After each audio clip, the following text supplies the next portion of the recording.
salah satu tim yang ada di Rumah Sakit Putra Bahagia. Oke, selamat siang Bang Gracia. Selamat tahun baru. Ini siaran kita yang pertama di bulan Pertama, tahun 2021 ya? iya benar banget. Uh, Oke. Saya Santi, saya sebagai marketing Rumah Sakit Putra Bahagia Cirebon. Hari ini saya membawa dokter saya, namanya Dokter Farah. Silakan dok. Ya, halo keluarga Gracia, selamat siang. Perkenalkan, saya Dokter Farah, saya residen medical officer dari Rumah Sakit Putra Bahagia Siloam Hospital Group. Oke, terima kasih ya untuk Rumah Sakit Putra Bahagia yang kembali. Ini tahun kedua gitu ya Mbak Santi ya, bener ya? Kita bekerja sama ya. Mudah-mudahan talk show kita ini bisa menjadi berkat ya untuk semua pendengar. Baik, ada Dokter Farah gitu ya. Kita akan berbincang-bincang tentang waspada demam berdarah saat musim hujan ya dok ya, betul ya? Karena memang sekarang nih sudah apa ya, kalau kita lihat intensitas hujan juga cukup deras di Kota Cirebon apalagi gitu ya, beberapa daerah juga tergenang banjir. Nah memang hal yang akan timbul nih pasca banjir biasanya ada beberapa gejala-gejala penyakit yang muncul, salah satunya adalah demam berdarah ya dok ya. Nah kemudian mengenai topik kita siang hari ini keluarga Gracia ya, jadi Anda juga bisa bergabung lewat 0817222959. Apa sih dok yang sebenarnya disebut dengan demam berdarah gitu? Ya, jadi demam berdarah sendiri itu kan merupakan penyakit infeksi yang disebabkan oleh virus dengue. Nah, virus dengue ini sendiri itu penularannya dibawa oleh nyamuk. Nyamuk itu sendiri jenisnya Aedes aegypti. Nah, penularannya ini sendiri tuh bisa jadi misalnya ada seseorang yang sakit, kemudian nyamuk ini tuh menggigit seseorang yang sakit tersebut, lalu menggigit seseorang lagi yang sehat. Disitulah maka terjadi penularan demam berdarah. Oke. Nah, cara penularannya sebenarnya seperti apa sih? Kadang-kadang kan kemudian apa bedanya juga ya? Nanti kita akan cari tahu nih. Kan memang ini kan disebabkan oleh gigitan nyamuk Aedes aegypti juga ya dok ya. Artinya bagaimana cara penularan itu terjadi sehingga mungkin pasien tersebut, orang tersebut mengalami DBD? Iya, pada saat seseorang mengalami DBD nih, satu orang mengalami penyakit demam berdarah, lalu ada nyamuk yang menggigit si pasien tersebut.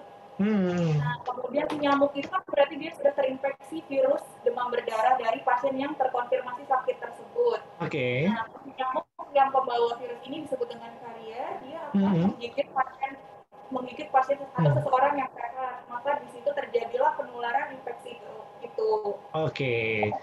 Ya, jadi memang hal tersebut bisa jadi apa ya? Nyamuk itu berperan sebagai carrier gitu ya, medium pembawa gitu ya, sarana pembawa virus tersebut ya dok ya. Oke. Nah kira-kira untuk DBD sendiri ya sebenarnya, kalau secara perkembangan bukan perkembangan gitu ya, di Kota Cirebon seperti apa sih dok kasus-kasusnya? Apakah cukup banyak atau memang ini muncul ketika musim penghujan cukup banyak akhirnya para pasien yang memang kena DBD ini?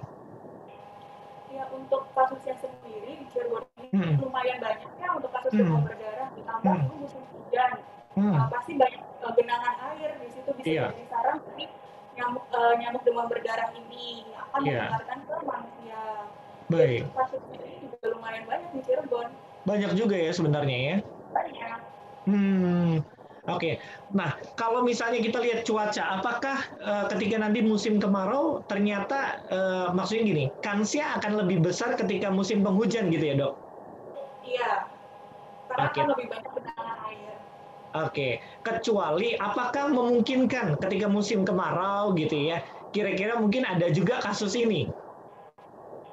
Bisa juga kalau misalnya musim kemarau, karena tempat untuk bersarangnya nyamuk itu bukan hanya di genangan air, tapi bisa juga dari kita punya kebiasaan menggantung pakaian. Nah, itu akan menjadi tempat untuk sarangnya nyamuk. Kemudian barang-barang bekas di rumah kan pada numpuk tuh, itu menjadi tempat sarang nyamuk.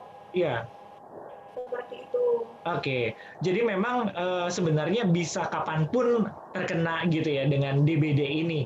Tetapi mungkin yang lebih besar itu kansnya ketika musim hujan, karena memang ada begitu banyak media, ya artinya genangan-genangan air gitu ya. Nah, yang berarti yang mesti diwaspadai adalah ketika memang punya penumpukan barang-barang bekas gitu ya dok ya, yang menjadi sarang perkembangbiakan nyamuk tersebut ya. Iya, betul. Oke, nah rata-rata nih dok yang mungkin terkonfirmasi gitu ya, ataupun yang mereka akhirnya, oh ya ternyata mereka kena DBD nih. Kira-kira gejala awalnya apa sih yang rata-rata mungkin mereka nih alami supaya mungkin keluarga Grasi bisa tahu juga ciri-cirinya? Jadi ciri-ciri awalnya kalau kita demam berdarah itu Hmm. biasanya muncul gejala umumnya itu timbul 4 sampai 7 hari semenjak gigitan nyamuk. Gejalanya sendiri itu bisa berlangsung sampai 10 hari. Di antara gejalanya itu demam tinggi mendadak bisa sampai 40 derajat Celcius, nyeri di bagian belakang mata, nyeri kepala, nyeri ulu hati, nyeri otot, nyeri sendi, yang dulu juga dikenal dengan istilah breakbone ya, karena adanya nyeri sendi, nyeri otot ini. Kemudian bisa ada mual dan muntah, dan bisa juga terjadi pendarahan seperti mimisan, BAB hitam, muntah darah, kemudian terjadi kemerahan di kulit itu juga bisa. Oke, nah sekarang kan memang lagi masih menuntaskan COVID gitu ya, Dokter Farah ya. Nah, tadi disebutkan memang demamnya tinggi nih, mencapai mungkin bisa 40 derajat gitu ya. Nah, kira-kira sekarang nih semua orang serba takut gitu ya, karena memang belum selesai juga pandemi yang ada gitu. Nah, perbedaannya apa kira-kira? Atau pada fase apa ketika memang si pasien itu bisa mengerti bahwa ternyata dia terkena DBD, bukan misalnya salah satu ciri COVID kan demamnya cukup tinggi gitu. Gimana dok? Ya, untuk pasien demam berdarah sendiri biasanya itu tidak saturasi oksigennya bagus ya secara umum. Iya. Kalau misalnya pasien COVID kan kita bisa juga melihat dari saturasi oksigennya, dia bisa tiba-tiba turun, tapi pasien tersebut merasa kayak baik-baik aja, nggak ada sesak. Tapi pada pasien demam berdarah ini biasanya saturasi oksigennya cenderung balik. Kemudian untuk konfirmasi lebih lanjutnya, kita bisa melakukan pemeriksaan laboratorium untuk lebih pastinya ya. Oke.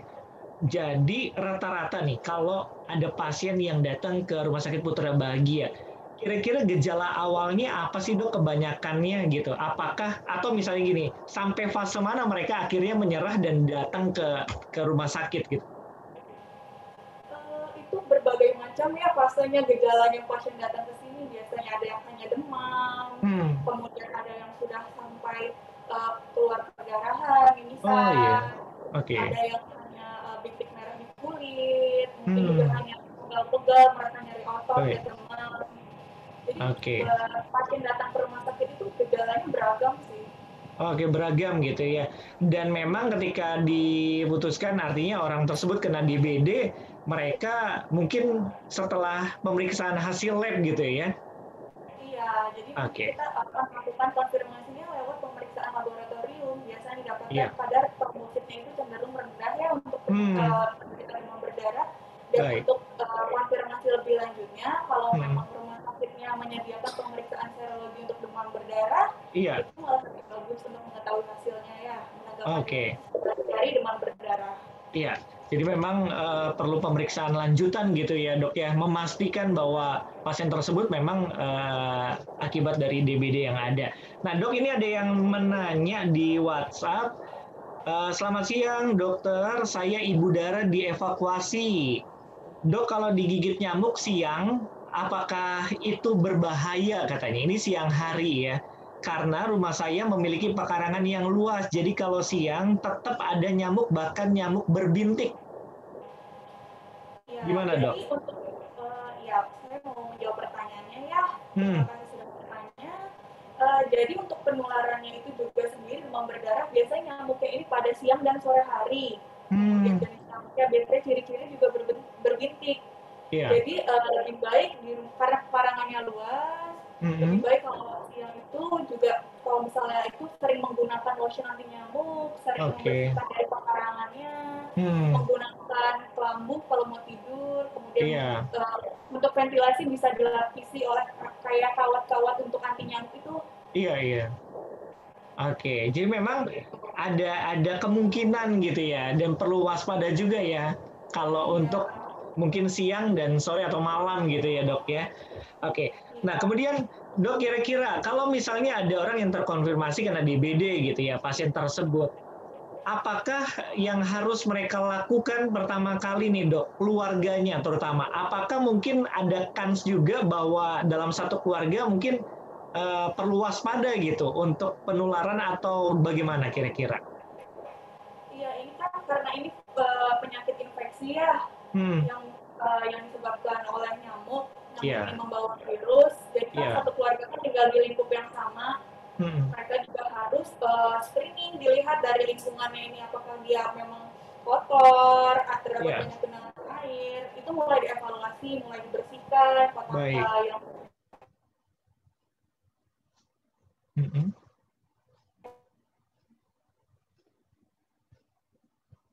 Oke. kotornya, genangan itu juga.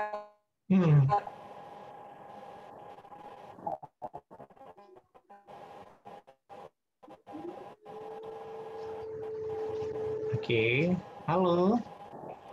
Ya, halo. Ya, oke, jelas ya. Oke, jadi memang kalau untuk satu keluarga juga mesti mungkin tetap harus menjaga diri gitu ya. Nah, apa yang dilakukan? Nah, dok, saya ingat sekarang kan lagi musim tanaman gitu ya. Ada begitu banyak ibu-ibu gitu ya, tertarik dengan tanaman di rumah, ada begitu banyak. Apakah itu menjadi hal yang harus diwaspadai nih dok? Apalagi kalau misalnya kita punya pekarangan yang begitu apa ya, yang alami gitu. Gimana?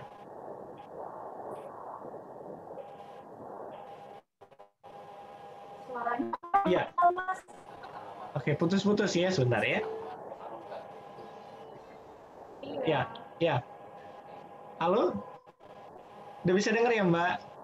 Iya, halo. Oke, dok, begini. Sekarang itu kan lagi musim tanaman yang mungkin tanaman hias ataupun tanaman-tanaman yang mungkin sekarang menjadi favorit gitu ya. Apakah ini menjadi hal yang harus diwaspadai gitu? Kadang-kadang kan ada begitu banyak orang yang suka mulai menanam gitu ya, banyak pohon, kemudian tidak begitu diperhatikan kebersihannya. Apakah dengan adanya banyak-banyak pohon itu ada kemungkinan misalnya nyamuk itu semakin banyak berkembang biak? Iya, itu bisa jadi kemungkinan tempat untuk nyamuk berkembang biak karena kan bisa jadi kotor, kemudian lokasi tanaman itu kan berdekatan kan, pasti pot antara satu pot dan satu pot lainnya. Itu bisa jadi tempat untuk perkembang biakan nyamuknya itu sendiri. Oke, efektif nggak sih dok? Ada katanya tanaman yang memang katanya bisa apa ya mengusir nyamuk gitu, yang biasanya kan jadi salah satu bahan lotion misalnya gitu. Ya, itu sebenarnya efektif, tapi kurang efektif ya. Kurang efektif. Jadi lebih baik disertakan dengan kegiatan yang lainnya, seperti menggunakan lotion nyamuk, menggunakan bambu, sering-sering membersihkan lingkungan rumahnya. Yang terpenting itu menjaga kebersihan sekitar kitanya sih. Oke, yang penting kebersihan kitanya, kebersihan lingkungan juga gitu ya. Iya, kebersihan lingkungan itu berperan penting.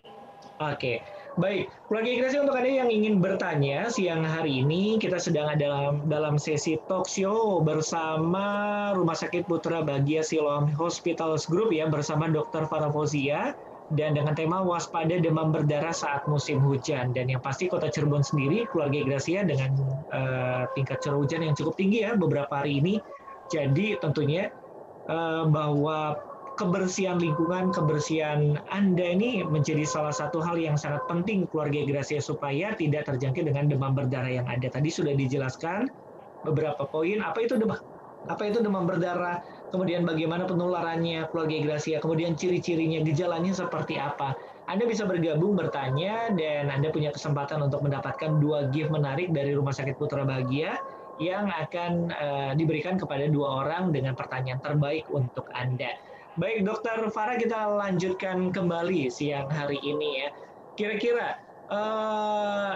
sampai tahap mana yang dinamakan mungkin pasien tersebut dalam kondisi kritis gitu? Kalau di dalam kalangan masyarakat kan bilang ketika trombositnya turun banget itu adalah masa-masa kritis gitu ya. Orang terkena DBD. Bagaimana sebenarnya yang menjadi kebenarannya gitu secara medis? Ya, jadi pada saat seseorang pasien dikatakan pada fase kritis pada saat pasien itu memasuki fase shock. Fase Yang apa sih yang dinamakan fase shock ini sendiri berarti dia kehilangan banyak cairan dari tubuhnya karena adanya kebocoran dari pembungkus atau pembawa dari sel darah. Jadi cairan yang harus ke seluruh tubuh dia itu bocor ke beberapa bagian tubuh menyebabkan pasien ini mengalami shock. Itu pada fase kritisnya.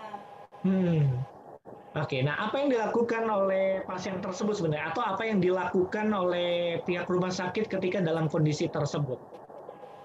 Pada pasien mengalami shock kan sebenarnya dia ditandai dengan biasanya tangannya dingin, kaki dingin, bagian tubuh jadi dingin, kemudian bisa juga ditandai dengan tensi darahnya menurun, nadinya melemah, kemudian sudah ada tanda-tanda perdarahan.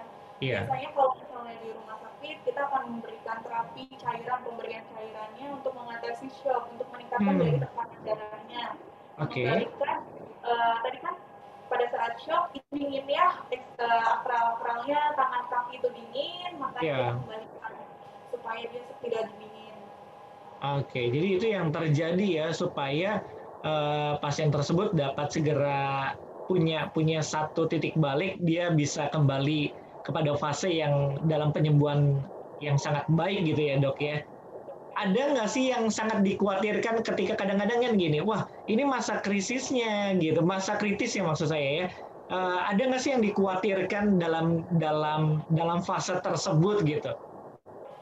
Iya, jelas ada yang dikhawatirkan pada saat pasien berada di posisi fase kritis itu ya. Karena kan tadi pasiennya shock. Kalau pada pasien shock itu, kalau shocknya itu tidak tertangani dengan baik, akan bisa mengakibatkan kematian. Karena itu, pada saat pemberian terapi demam berdarah ini harus cepat untuk mengatasi shock, mencegah shock, mengatasi shock.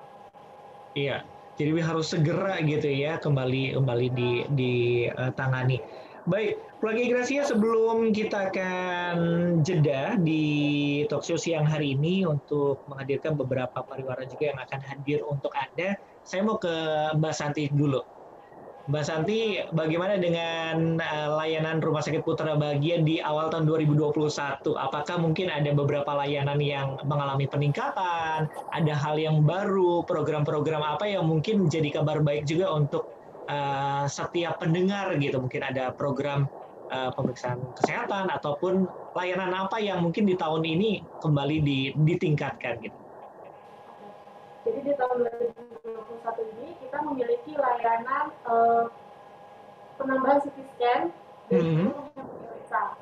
Baik. Sekarang jadi kalau misalnya, terutama warga Perum ya, jadi kalau misalnya membutuhkan CT scan atau hemodialisis tidak perlu jauh-jauh lagi. Baik. Jadi sudah dari Rumah Sakit Putra Bahagia. Kemudian yang menjadi peningkatan juga ada layanan swab antigen kita ya. Dan sekarang kita juga memiliki swab yang PCR dan swab thermal juga. Dan kemudian juga untuk layanan ambulans, kita memiliki penjemputan gratis untuk Bapak Ibu yang memiliki kebutuhan rawat inap di kita. Nah kalau misalnya mungkin yang tadi ya membutuhkan layanan ambulans gitu, Mbak Santi ya, kira-kira syaratnya apa sih? Misalnya kadang-kadang mungkin ada pasien yang dalam keadaan darurat gitu ya, mereka bingung, tapi terkadang nih mungkin masyarakat bilang, aduh kadang-kadang susah juga gitu untuk dalam keadaan darurat seperti itu gitu. Silakan langsung menghubungi di 1500 911 dan untuk penjemputan gratis ini kita memiliki range kurang lebih 10 km dari rumah sakit kita. 10 km ya? Oke, jauh ya Mbak. Oke. Nah di era pandemi nih sekarang, kira-kira bagaimana sih animo masyarakat, kesadaran masyarakat untuk mereka periksa tes atau tes antigen seperti itu? Banyak nggak sih kesadaran mungkin akhirnya saya awalnya takut gitu, pada akhirnya mereka memberanikan diri gitu. Gimana sebenarnya animo masyarakat di Rumah Sakit Putra Bahagia mengenai tes antigen ini? Untuk tes antigen ini kan jujur meningkat sekali ya Mas ya, baik yang di rumah sakit dan juga home care juga. Jadi Ada dua sih ya Mas ya, jadi kita bisa melakukan di rumah sakit, tapi kalau misalnya ada Bapak Ibu yang kurang percaya diri datang ke rumah sakit, kita juga bisa melayani dengan home care gitu. Jadi tenaga medis kita yang mendatangi rumah Bapak Ibu gitu. Oke, jadi bisa. Dan harga antigen kita juga sudah sama seperti pemerintah ya, 9.000. Oke, jadi bisa dipanggil juga ke rumah ataupun mungkin justru perusahaan-perusahaan yang memfasilitasi karyawannya gitu ya Mbak Santi ya? Oke. Iya betul Mas Leo. Jadi sekarang sudah dipermudah lah gitu.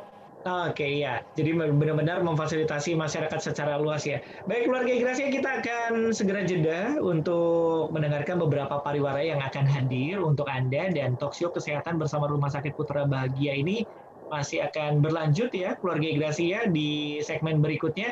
Pastikan Anda tidak merubah gelombang radio Anda, tetap di 95,9 Suara Gracia FM.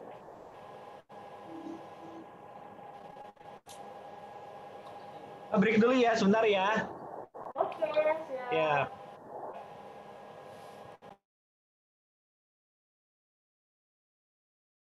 Pada dasarnya semua orang, semua usia bisa kena demam berdarah. Tergantung dari imunitas kita. Jadi imunitas ini sangat berperan penting untuk melindungi tubuh kita, karena ini kan infeksi virus. Infeksi virus itu sebenarnya dilindungi sama imunitas kita sendiri. Semakin tinggi imunitas kita itu juga akan lebih tinggi untuk menangkal penyakit, menangkal virus. Oke, jadi memang menjadi hal yang sangat penting sekarang imunitas tubuh itu ya Dok ya, termasuk untuk menangkal DBD juga ya? Iya, Oke.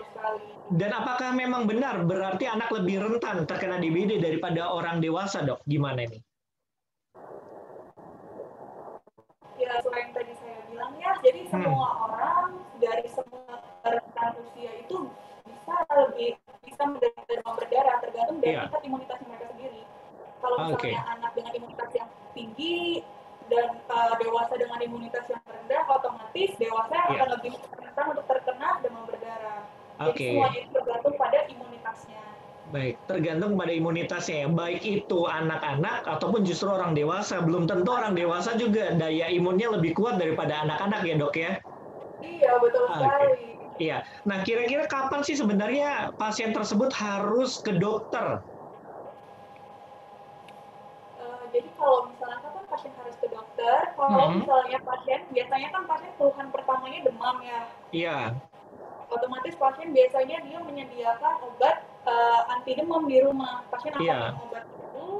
Kemudian kalau misalnya dia nggak ada perbaikan setelah minum obat penurun panas, kemudian atau ada keluhan lain yang memberat, yang mengganggu aktivitasnya, itu pasien akan segera untuk periksa ke fasilitas kesehatan terdekat. Perlu diamatin juga untuk gejala tadi kedaruratan pada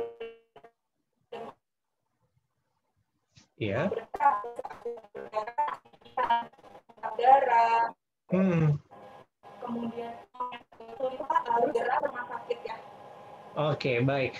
Nah, Dok, apakah demam berdarah ini mungkin yang ditakutkan oleh orang gitu ya? Apakah demam berdarah bisa menyebabkan komplikasi yang serius gitu? Kadang-kadang kalau sekarang ini kepikiran terus gitu ya. Apakah DBD ini punya akibat lain gitu? Artinya bisa menyebabkan komplikasi yang serius pada pasien tersebut.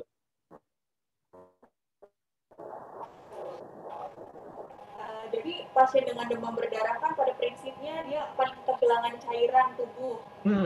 Karena mengalami kebocoran kan di dalam tubuhnya sendiri, akhirnya kehilangan cairan tubuh, maka akan menyebabkan pasien itu akan mengalami fase shock. Nah, komplikasi dari demam berdarah itu sendiri bisa akan jadi shock yang lama-lamaan, kalau misalnya shock itu tidak tertangani, pasien bisa meninggal dunia. Oke. Jadi demam berdarah ini demam berdarah ini kadang orang mikirnya sepele, tapi ternyata dia ini mematikan. Oh gitu ya. Jadi sebenarnya terlihatnya sih sepele gitu ya, tapi sebenarnya kalau memang bisa nggak kalau misalnya saya mengeluarkan statement gini, kalau terlambat akibatnya akan fatal gitu Dok, gimana? Ya betul sekali. Kalau misalnya terlambat dalam penanganan demam berdarah ini bisa berakibat fatal. Oke. Jadi memang benar-benar perlu respon yang cepat gitu ya dari pihak keluarga bahwa ini sekarang waktunya harus benar-benar dibawa ke dokter ataupun ke rumah sakit gitu ya dok ya.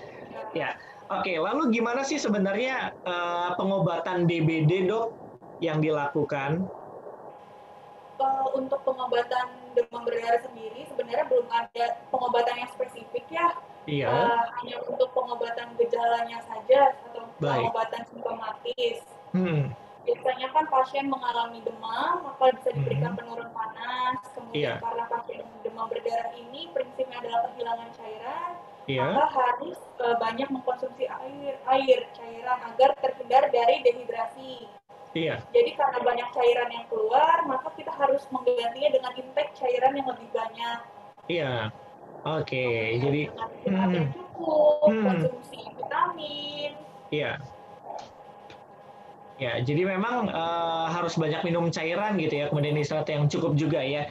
Kemudian ini ada lagi dok yang bertanya dari Ibu Yuni, apakah boleh ketika di dalam perawatan rumah sakit pasien tersebut mengkonsumsi yang lain dok, seperti mungkin jus merah ataupun obat-obatan yang katanya bisa meningkatkan trombosit darah, gimana dok? Jadi biasanya kan orang tahunya kita minum jus jambu ya untuk meningkatkan trombosit. Iya. Tapi jus jambu ini sendiri tuh tidak untuk meningkatkan trombosit sebenarnya. Tapi jus jambu ini kan kaya akan vitamin C. Jadi dia itu fungsinya untuk meningkatkan dari imun tubuh. Oh gitu ya. Pada saat imunitas tubuh meningkat, trombosit ini juga akan mengikuti. Jadi trombosit juga akan meningkat perlahan, selaras atau sejalan dengan peningkatan dari imunitas. Oke.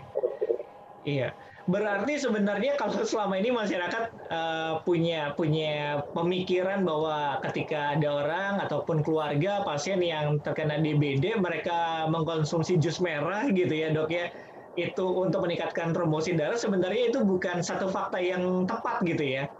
Iya betul. Oh gitu ya. Oke, jadi baru tahu ya. Karena peningkatan imunitasnya itu sendiri. Karena imunitasnya itu yang meningkat, ya, jadi justru menambah trombosit darah tersebut gitu ya? Iya, karena kan jus jambu itu kan banyak vitamin C-nya yang meningkatkan imunitas. Nanti trombosit itu akan mengikuti untuk meningkat. Baik, nah dok, kadang-kadang gini, keluarga nih ingin cepat si keluarga yang terkena ini mau cepat-cepat selesai, mau cepat-cepat sembuh gitu dok. Kadang-kadang jadi nggak jujur ya. Kadang punya cerita gini, akhirnya ketika dirawat di rumah sakit mereka mengkonsumsi obat-obatan yang lain yang katanya ini bagus, ataupun memang yang sudah terbukti ada pasien yang lain udah sembuh. Kadang-kadang ini menjadi fakta yang mungkin tenaga medis juga nggak tahu gitu, yang terjadi di ruang perawatan. Kira-kira boleh nggak sih seperti itu dok sebenarnya? Diizinkan nggak seperti itu? Pada dasarnya yang untuk meningkatkan, itu kan untuk keluarga mikirnya untuk meningkatkan trombositnya agar cepat naik ya. Iya. Itu adalah obat-obatan yang diberikan vitamin biasanya. Isi dalam dari obat-obatan itu vitamin. Baik. Jadi kalau selama vitamin itu tidak ada kontraindikasi dengan pasien, kemudian ya memang sudah ada label BPOM-nya, itu tidak masalah. Tapi biasanya dari rumah sakit juga sudah diberikan vitamin. Oh gitu ya. Jadi dari rumah sakit saja itu sudah cukup untuk pemberian vitamin yang untuk meningkatkan imunitas pasien ini sendiri. Oke, jadi sebaiknya sebenarnya ikutin pola saja gitu ya yang rumah sakit berikan ya. Kadang-kadang pasien juga nggak mau mengkonsumsi makanan ataupun minuman yang diberikan kata-katanya, aduh kayaknya kurang enak nih gitu ya. Padahal justru itu yang padahal itu yang sudah sebenarnya diperhitungkan gitu ya. Pagi dikasih ini, kasih menu ini gitu untuk meningkatkan imun tubuh juga gitu ya dok ya. Jadi sebenarnya sangat disarankan untuk tidak mengkonsumsi yang lain gitu. Iya, karena rumah sakit kan sudah memberikan sesuai dengan ininya ya, perkembangan pasien tersebut ya. Iya, untuk pemberian makanan itu sudah sangat-sangat diperhitungkan sesuai kebutuhan pasien. Oke. Begitu juga dengan obat-obatan. Oke, jadi percayakan saja gitu ya sepenuhnya. Nah kemudian ini dari Pak Boy nih, Dr. Farah, ada yang bergabung juga di WA. Usia rawan terkena DBD usia berapa dok katanya, dan cara membedakan bintik-bintik DBD sama bintik merah itu karena hal yang lain bagaimana katanya?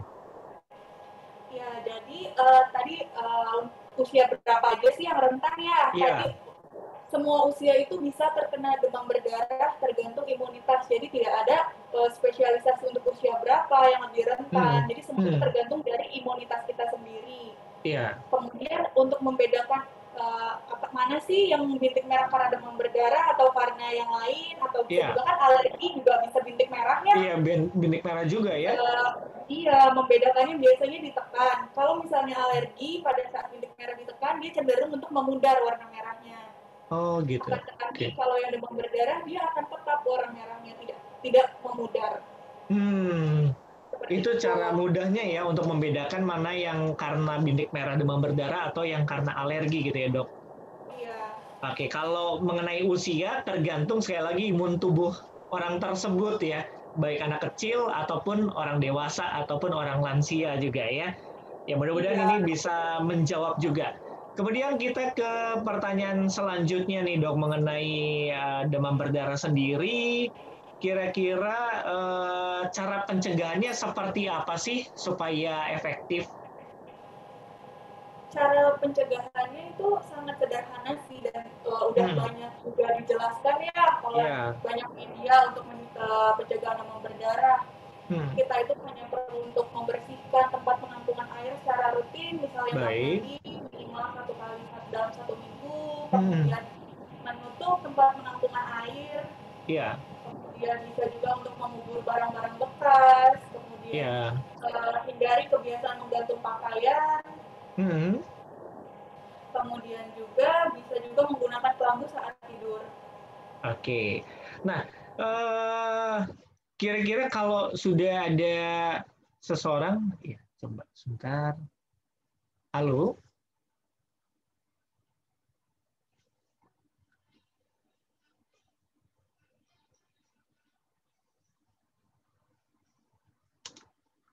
Halo?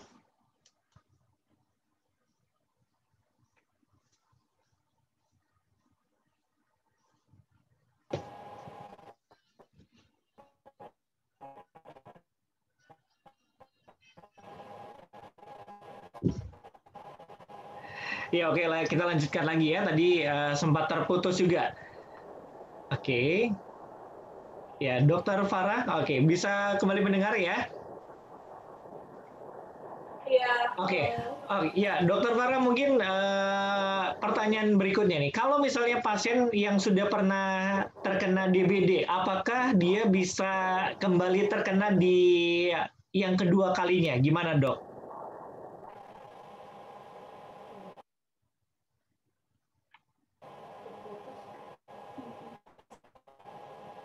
Suaranya keputus ya mas? Ya, halo? Halo Halo, dok? Iya, halo. oke dok. Dokter Farah, mungkin ini pertanyaan berikutnya. Kalau misalnya ada pasien yang sudah terkena DBD, apakah dia kemungkinan bisa terkena untuk yang kedua kalinya, dok? Kalau misalnya pasien sudah pernah terkena demam berdarah, bisa lagi. Kenapa bisa kena demam berdarah lagi? Karena pada dasarnya virus dari demam berdarah ini kan ada 4 jenis. Yang disebut dengan DEN1, DEN2, DEN3, dan DEN4. Jadi minimal seseorang itu bisa terkena demam berdarah itu 4 kali dalam hidupnya. 4 kali ya? Karena dia akan terinfeksi pada 4 jenis virus, maka dia bisa terkena 4 kali. Oke. Jadi memang ada kemungkinan terkena demam berdarah. Ada kemungkinan akan terkena 4 kali gitu ya. Ya mudah-mudahan hanya 1 kali ya. Supaya kalau yang 1 kali itu terkena 1 kali, tapi yang penting tahu pencegahannya seperti apa. Nah, kemudian ini mungkin pertanyaan terakhir, dok.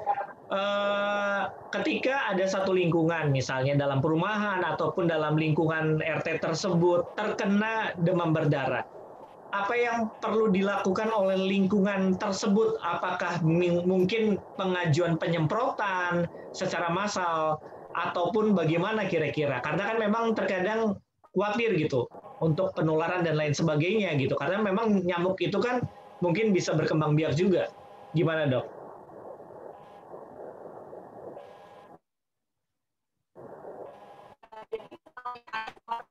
berdarah di suatu wilayah.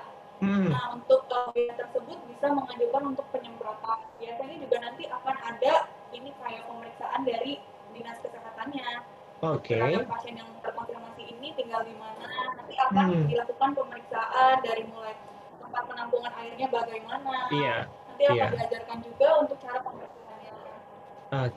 Jadi memang harus komunikasi langsung ke ini ya, RT, RW gitu, ataupun nanti dari dinas kesehatan akan berkoordinasi kepada lingkungan sekitar ya dok ya? Iya. Biasanya nanti dari ada petugas puskesmas terdekatnya, dia akan datang ke rumah pasien itu, nanti akan ini semua diperiksa kayak dilacak kayak gitu. Iya.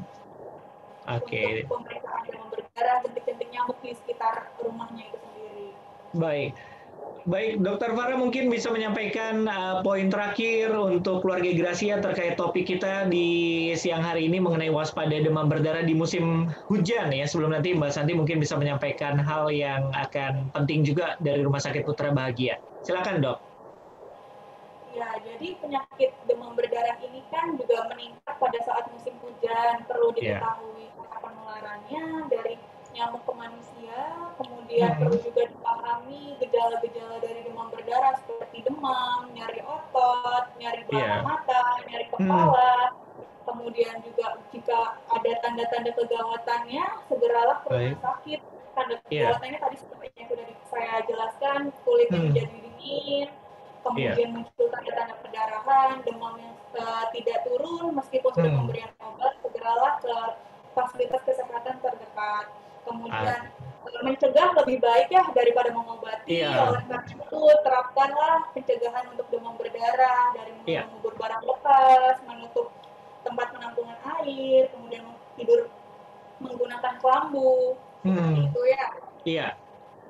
Jadi itu yang harus dilakukan oleh keluarga Gracia semuanya ya. Lebih baik mencegah daripada mengobati ya dok ya. Tapi mudah-mudahan lebih baik nggak kena sama sekali ya. Dan ingat bahwa ada kemungkinan ada kansnya sampai 4 kali ya. Jadi makanya kalau sampai yang kedua berarti benar-benar harus benar-benar menjaga lingkungan tersebut untuk menjadi lingkungan yang bersih ya dok ya. Iya betul. Silakan Mbak Santi mungkin hal yang akan disampaikan di akhir dari talk show dari informasi Rumah Sakit Putra Bahagia bisa disampaikan. Baik, saya menambahkan sedikit.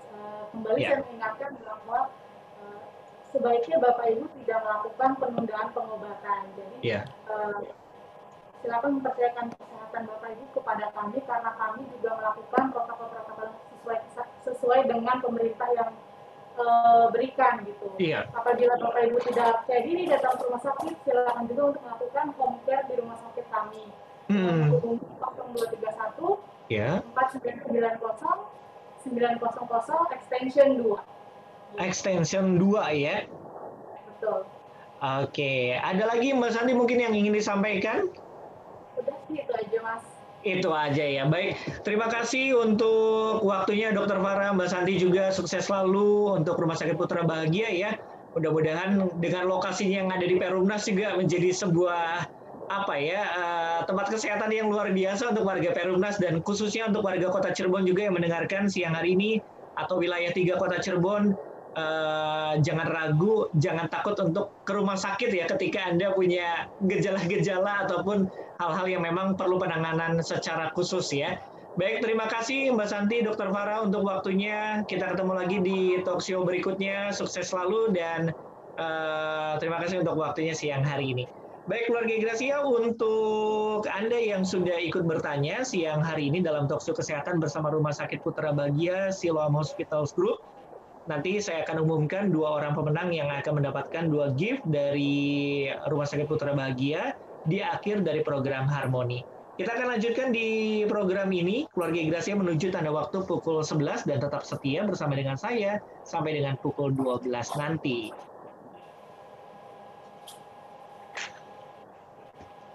Ya Mbak, terima kasih ya. Iya, sama-sama. Terima kasih.